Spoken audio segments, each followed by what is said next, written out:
नमस्कार मित्रांनो, स्वागत आहे तुमचं आपल्या एस के स्मार्ट लर्निंग यूट्यूब चॅनलवर. जर तुमचं 12वी झालेलं असेल व तुम्हाला जर रेल्वेमध्ये नोकरी करायची असेल तर रेल्वेची लास्ट डेट होती अंडर ग्रॅज्युएटसाठी 27 नोव्हेंबर. ही त्यांनी वाढवून आता सध्या 4 डिसेंबर केली आहे. त्यामुळे आपल्यासाठी ही शेवटची संधी असणार आहे 12th 12वी. तर हा फॉर्म तुम्ही नक्की भरून घ्या. यावर आपण एक डिटेल व्हिडिओ बनवलेला आहे, पण तरी पण एक ओव्हरऑल तुम्हाला सांगतो. पोस्ट आहेत बघा, commercial cum ticket clerk 7 CPC लेवलनुसार 3री लेवल आहे. ही बेसिक आहे 21,700, वय 18 ते 30 वर्ष आणि यासाठी वॅकन्सी आहे 2,424. दुसऱ्या नंबरचं पद आहे अकाउंट्स क्लर्क कम टायपिस्ट, दुसऱ्या लेवलचं पद आहे 19,900 बेसिक, 18 ते 30 वय आणि जागा वॅकन्सी 394. ज्युनियर क्लर्क कम टायपिस्ट 19,900 बेसिक, 18 ते 30 वय, 163 जागा. ट्रेन्स क्लर्क 19,900 बेसिक, 18 ते 30 वय आणि 77 जागा.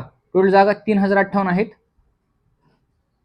नंतर एक्झामिनेशन पॅटर्न बघा, CBT 1चा 90 मिनिटे आहेत, 40 क्वेश्चन जनरल अवेअरनेसवर, मॅथमॅटिक्सवर 30 क्वेश्चन आणि 30 क्वेश्चन आहेत जनरल इंटेलिजन्सवर म्हणजे बुद्धिमत्तेवर.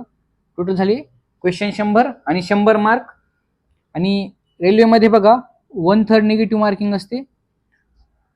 प्रत्येकी एक क्वेश्चन जर चुकला तुमचा तर 0.33% मार्क्स मायनस होत असतात. तर यामध्ये सिलेबस बघा, मॅथमॅटिक्सचा सिलेबस आहे, number system, decimal, fraction, LCM, SCF, ratio and proportion, percentage, mensuration, time and work, time and distance, simple and compound interest, profit and loss, elementary algebra, geometry and trigonometry, elementary statistics etcetera.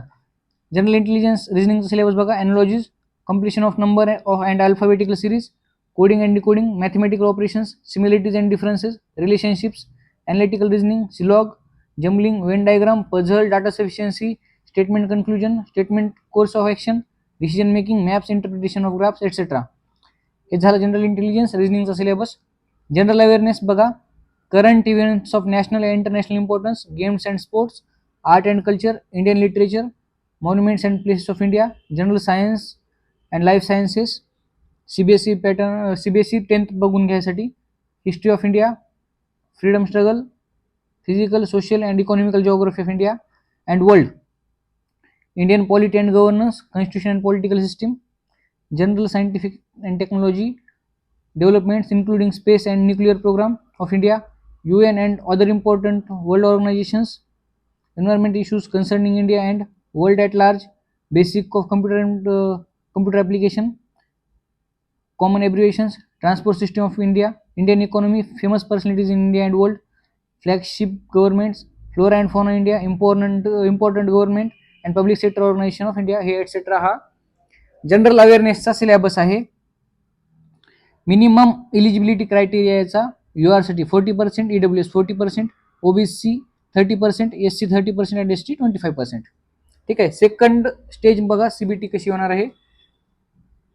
तर यासाठी minimum duration 90 मिनिटे, 50 general अवेअरनेसचे question, 35 मॅथमॅटिक्सचे आणि 35 general intelligence किंवा बुद्धिमत्तेचे.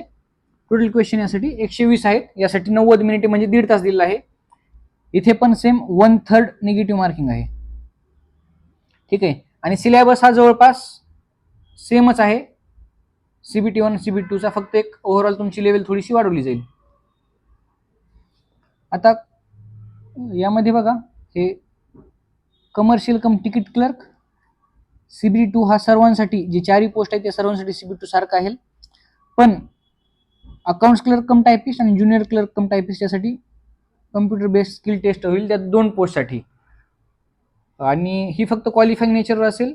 पण जे वरची 2 पद आहेत, कमर्शियल कम तिकीट क्लर्क आणि ट्रेन्स क्लर्क, हे जे 2 पदे आहेत यासाठी स्किल टेस्ट, टायपिंग टेस्ट नाही. पण मित्रांनो, जर तुमच्याकडे टायपिंग सर्टिफिकेट नसेल तरीही तुम्ही हे पदासाठी अप्लाय करू शकता, कारण तिथे फक्त तुम्हाला टायपिंग करून दाखवायची आहे, तुम्हाला कोणते सर्टिफिकेट मागवलं जाणार नाही. ठीक आहे. आजसाठी एवढंच. व्हिडिओ आवडला असेल तर लाईक, शेअर व सबस्क्राईब करा. भेटूया पुढच्या व्हिडिओमध्ये. तोपर्यंत धन्यवाद.